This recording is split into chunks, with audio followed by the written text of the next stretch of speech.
Hey everyone, my name is Jessica and I'm here with Dr. Bacon for another Breakfast with Bacon session. And today, as we dive into stress a little bit deeper, we're also going to talk about sleep. Yeah.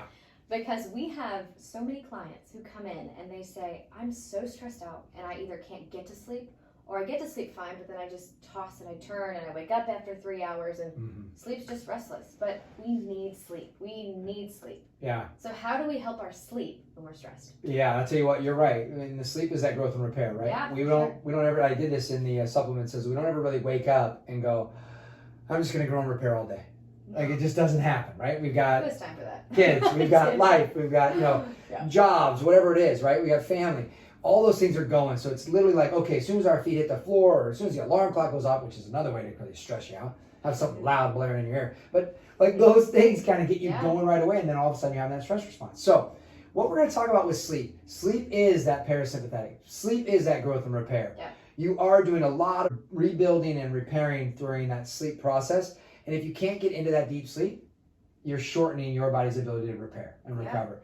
So what we talk about with the adrenals is we support it. We give great B vitamins. B vitamins are there to help with the dopamine response. And also dopamine, serotonin, all these things, serotonin turns into melatonin, like all these things to help your body get into that sleep is a deeper dive to get into that growth and repair.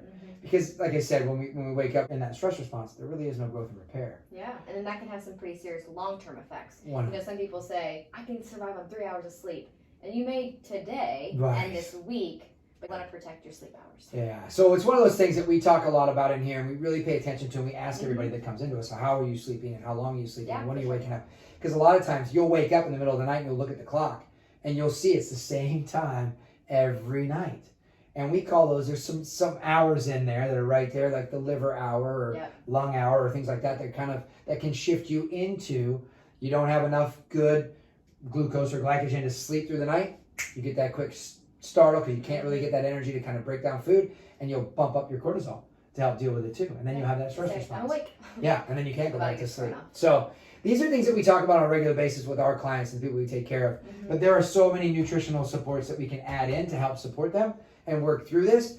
I think that's important. It's not about reaching straight for some sort of a sleep aid. It's more about understanding why I'm not sleeping versus what I can just take to kind of knock me out, right? So we appreciate you guys paying attention. Jessica, thank you for your help.